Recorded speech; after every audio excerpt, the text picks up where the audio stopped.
One of the things that most every sports fan knows, along with the fact that Mike Gundy was once a man because he was sporty and Allen Iverson thought we should all loosen up because, after all, it was just practice, is that the Chicago Bears were who Dennis Green's Arizona Cardinals thought they were.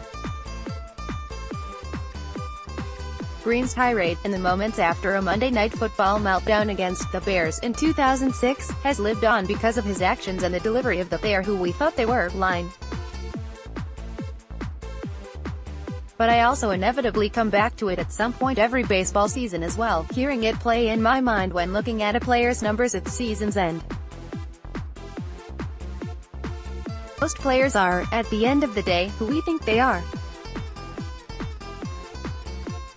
The baseball term is, you are what the back of your baseball card says you are. With few exceptions, baseball players are remarkably consistent. There do exist exceptions, though. Every year, a handful of players make and keep notable gains in their abilities. It's too early to say definitively which players have made real changes and which are masquerading as such, but with 2 starts under their belt we can at least examine what we've seen in some of the best and worst beginnings to the season. Editor's note: stay ahead of the competition from wire to wire with rankings, customizable projections, trade evaluator, exclusive columns and more in our season pass. And start using optimized lineups on Yahoo, DraftKings and FanDuel with our DFS toolkit. Luis Castillo. After a tale of 2 halves in 2018, Castillo endured a nightmare first half before righting the ship around mid-season. Castillo has picked up where he left off last fall, turning in 2 terrific starts. The big driver behind that seems to be his changeup, which he's throwing 30% of the time and which has been one of the most valuable pitches for any starter in the majors this year. He's striking out more than 1/3 of his batters faced so far, and even though walks have been an issue in his 2 starts, the past performance, pedigree and underlying metrics suggest there's not a whole lot fluky about this start. Aaron Nola's numbers paint a clear picture. Through 2 starts, he doesn't seem to know where the ball is going, and knowing that, batters have laid off and forced him to find the zone. Anecdotally, Nola was the victim of a small strike zone on opening day, and he was still effective despite being squeezed a bit, so it's really just one poor outing that's driving his ugly numbers. Considering that it was the first time he'd allowed more than 4 runs since September 2, 2017, the 25-year-old gets some leeway here. Matthew Boyd first caught people's attention when he struck out 23 in 25 2/3 innings in spring before the 2017 season.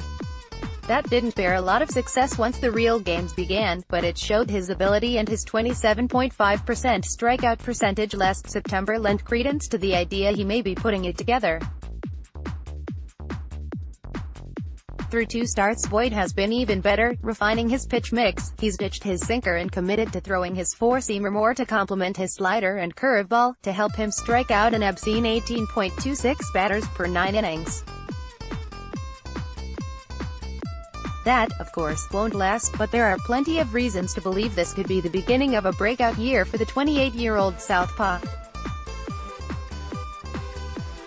Zach Greinke likes to have fun with the media with regards to his velocity, but the fact is, when it's down and he's getting shelled like he did in his first start of the year, people begin to worry.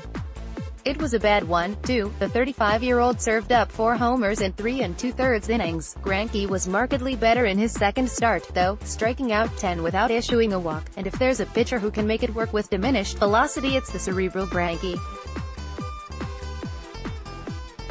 He picked a bad time to have probably his worst start of the year, but that homer-prone first start against the Dodgers will likely look like an outlier at season's end.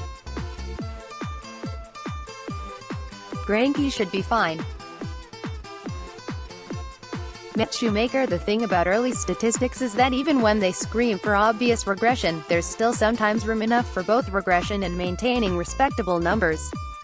Such is the case with Shoemaker, who will not, sadly, continue to strand 100% of his base runners while limiting opponents to .138 BABIP. Even so, little else about his profile suggests he's going to fall off a cliff. On the contrary, he's back to doing what he did so well in the past when he had success, throwing his terrific splitter 1/3 of the time with great results. Health has been Shoemaker's downfall in recent years, and even though the environment and surroundings in Toronto aren't ideal, especially if the Jays continue to shed talent, the 32-year-old's fast start seems rooted in sustainable skills. Nathan Eovaldi Little has gone right for last October's postseason hero. There's very little discernible difference from last fall in terms of pitch selection and velocity, but the results couldn't be more opposite. According to StatCast, the right-hander is living in the strike zone less than 50% of the time, but hitters aren't chasing like they have in the past.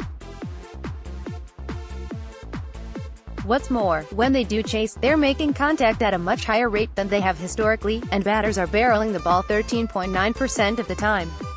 Put simply, when guys are swinging, they're hitting it, often hard.